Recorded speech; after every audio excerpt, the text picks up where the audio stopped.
मित्रों, जैसा कि हम सभी जानते हैं कि सनातन धर्म में काल चक्र को 4 युगों में विभाजित किया गया है।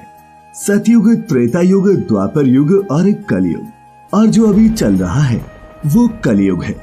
जब कलयुग में अधर्म अपने चरम पर हो जाएगा तब भगवान विष्णु धर्म को पुनः स्थापित करने के लिए कल की अवतार लेंगे, जिसके साथ ही इस युग का अंत हो जाएगा और कलयुग के अंत के साथ ही पुनः सतयुग प्रारंभ होगा। कलयुग के बाद सतयुग और फिर त्रेता और द्वापर युग का आना ही काल चक्र के चलते रहने का संकेत है, जो इस सृष्टि की रचना से निरंतर चलते आ रहे हैं। लेकिन मित्रों, क्या आपने कभी सोचा है कि इन युगों का परिवर्तन होता कैसे है? कैसे एक युग की समाप्ति के बाद दूसरे युग का आरंभ होता है?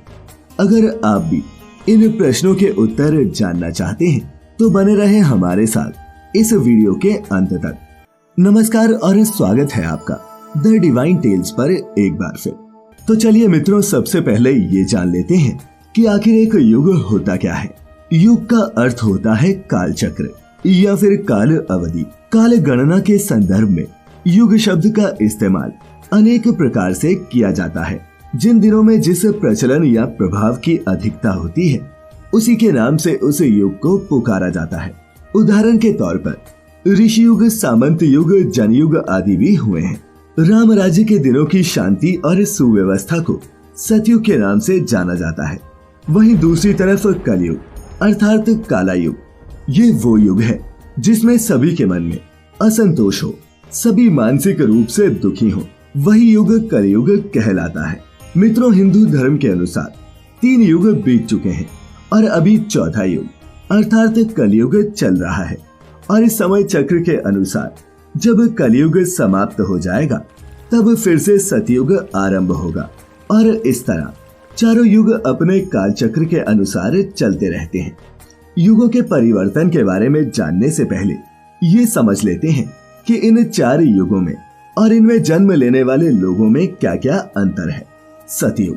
तो मित्रों, इन चारों युगों की तुलना आप एक मनुष्य के जीवन से भी कर सकते हैं। जैसे कि बाल्यावस्था कोमल, भावुक और निश्चल होती है, उसी प्रकार सतयुग के लोग भी बिल्कुल शिशुओं की तरह सच्चे मन वाले होते थे। इनके मन में ना तो एक दूसरे के प्रति बैर होता है और न ही लालच। ये तो बस ईश्वर की भक्ति में लीन रहते हैं।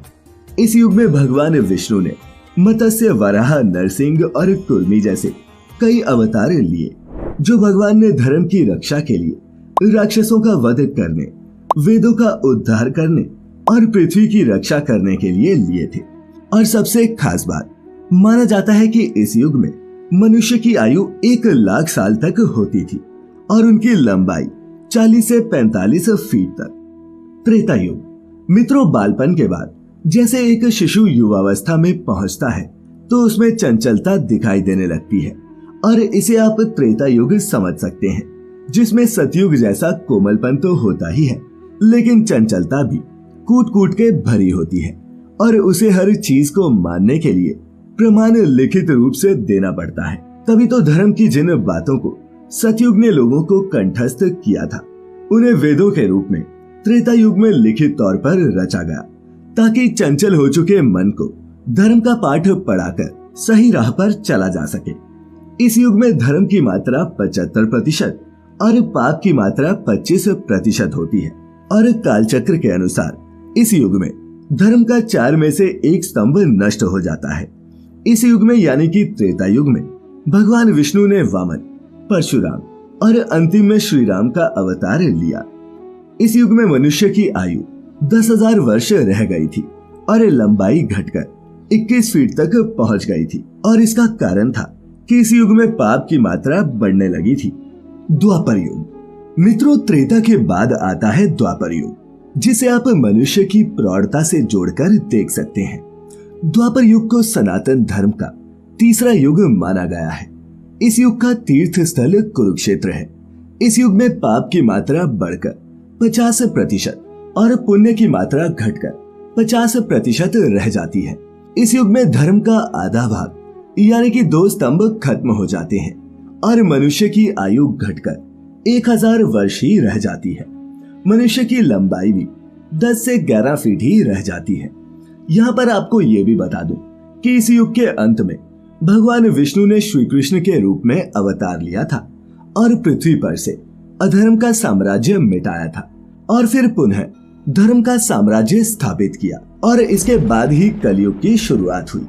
वही युग जिसे हम और आप आज जी रहे हैं, कलयुग। मित्रों, जिस तरह मनुष्य के जीवन का आखिरी पड़ाव वृद्धावस्था होती है, उसी प्रकार कलयुग भी कालचक्र का आखिरी पड़ाव है, जिसके बाद एक बार फिर पुनः जीवन की स्थापना होगी सतयुग के रूप में। अगर कलयुग की बात करें तो इसे मानव जाति का सबसे श्रापित युग कहा गया है। इस युग में पाप की मात्रा 75% और पुण्य की मात्रा 25% ही रह जाती है। इस युग में धर्म के 4 स्तंभों में से 3 स्तंभ खत्म हो जाते हैं और धर्म का एक ही भाग रह जाता है। इस युग में मनुष्य की आयु 100 वर्ष और फिर घटते घटते 10 से 12 वर्ष तक पहुंच जाती है। लंबाई भी घटकर 5 से 6 फीट और फिर 3 फीट तक सिमट जाती है। कैसे होता है युगों में परिवर्तन? मित्रों, चलिए अब अंत में ये भी जान लेते हैं कि युगों में परिवर्तन आता कैसे है। तो सबसे पहले आपको बता दूं कि इन 4 युगों को मिलाकर एक महायुग बनता है। सनातन धर्म के अनुसार एक महायुग के पूरा होने से पहले अर्थात अंत के समय महाविनाश होता है, जिसके बाद दोबारा जीवन का उदय होता है। सतयुग का समय 17,28,000 साल का होता है और जब सतयुग के 17,28,000 साल पूरे हो जाते हैं तो इस युग के अंत के साथ त्रेता युग का आरंभ होता है, जो 12,96,000 साल का होता है और त्रेता के बाद द्वापर युग की शुरुआत होती है, जिसकी समय अवधि 8,64,000 साल की है और ये समय अवधि पूरी होने के बाद कलयुग शुरू होता है, जो 4,32,000 साल का है। तो मित्रों, अब मैं उम्मीद करता हूँ कि आपको युग के प्रकार और युग परिवर्तन कैसे होता है, इन सभी प्रश्नों का उत्तर मिल गया होगा। आज की ये प्रस्तुति पसंद आई हो तो इसे अपने मित्रों रिश्तेदारों के साथ साझा अवश्य करें और ऐसी सभी धार्मिक और आध्यात्मिक वीडियोस के लिए जुड़े रहें द डिवाइन टेल्स परिवार के साथ। तो फिलहाल आज के लिए बस इतना ही। अब इजाजत दें। आपका बहुत बहुत शुक्रिया।